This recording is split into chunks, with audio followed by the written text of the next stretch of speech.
মাইরা ফলানো তুই কি মনে করছিস তুই আমার কি শাশুড়াটা সীমা আছে রে আরামা। 2 লাখ টাকা গুনে গুনে ফালাবি, তারপর তোর যা খুশি তুই তাই কর। অফিস তো আসলে ওয়ার্কারদের লোন দেয় না, আর তাছাড়া এটা তো লোনের অফিসও না।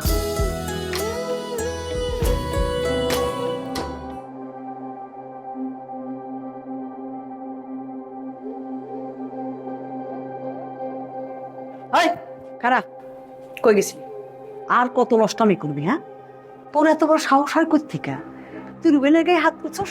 তুই আমি মাইরা ফলানো তুই কি মনে করছিস তুই আমার কি? শাশুড়াটা সীমা আছে রে আরামা, বারবারই গেছে তোমার। বাবা এরকম নোংরা কথা তোমার মুখে আসে কেমনে? একটা কথা কবা না, খবরদার একটা কথা কবা না। 2 টাকা কামাই করার মুরদ নাই, বড় বড় কথা। চিকিৎসা খরচ করতে পারছি না। তোমার চিকিৎসা না করাইলে আমার মারার শক্তি তুমি কই পাইলা? ওই তোর বাপে 1 টাকা খরচ করছে? সব টাকা দিচ্ছে রুবেল। রুবেল টাকা না দিলে একদিন আমি গরস্থানে থাকতাম। সেইটাই ভালো আছিল, লেটাযুক্ত। বড় সাহস। শোন, 2 লাখ টাকা গুনে গুনে ফালাবি, তারপর তোর যা খুশি তুই তাই কর। আমি এত টাকা কই পাবো? কই পাবো মানে? ওই যে রুবেল চিকিৎসার সময় 2 লাখ টাকা দিছিল, আমি আরে কথা দিছিলাম তোর লগে আমি বিয়ে দেব। হারামি মাইয়া, আর তুই তার গায়ে হাত তুলস? আমি কোনো পণ্য না মা। তুমি আমার বিক্রি করে তুমি ওনার কাছ থেকে টাকা নিয়ে চিকিৎসা করাইছো। আমার অনুমতি নিছিল তুমি একবারও? নাও নাই। আমার গাড়িটা টুকরো করে করে ফেলাইলো। আমি ওনার মতো 100টা মার্ডারকে সাশ্রয় মেরে বিয়ে করবো না। খুব বেশি কথা হইতেছে কিন্তু রেহানা, আমার চেতাইলে এই গোষ্ঠী শুদ্ধ নাই করে দেব। আজকে এই বাড়ি থেকে যদি বাইর করে দেই, তোমাকে কি অবস্থা হবে সেই চিন্তা আছে? ব্যবস্থা করা যাবে। যে দেশে রুবেল থাকে না সেই দেশের মানুষ না খেয়ে মরে না। হারামি মাইয়া একটা, কত বড় সাহস!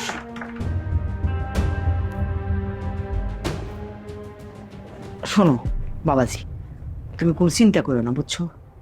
মাথা গরম আছে তো, ঠিক করে দেবো সবকিছু। আরে রাখেন, আপনার মায়ের আপনি ঠিক করেন, এই শেষবারের মতো কইতেছি, নাহলে খবর আছে কিন্তু।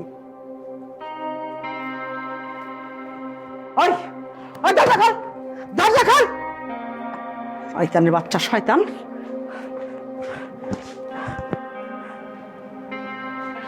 আসসালামু আলাইকুম স্যার।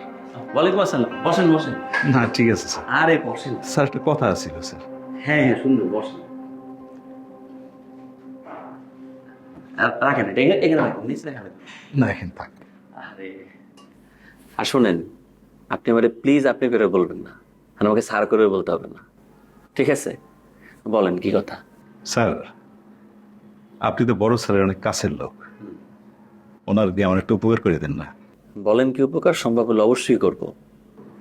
ওই অফিস থেকে 2 লাখ টাকা আমার ধার দেওয়া যায়, আমি আমার এই বেতন থেকে মাসে মাসে না কেটে নিবে। অফিস তো আসলে ওয়ার্কারদের লোন দেয় না, আর তাছাড়া এটা তো লোনের অফিসও না। ও আচ্ছা। টাকাটা কি জন্য লাগবে? না ওই রেহানার মা অসুস্থ তো, ধার দেনা হয়ে গেছি। এই দেখে যে ধারের কারণে অসুস্থ শরীরে আমার কাজ করতে হয়।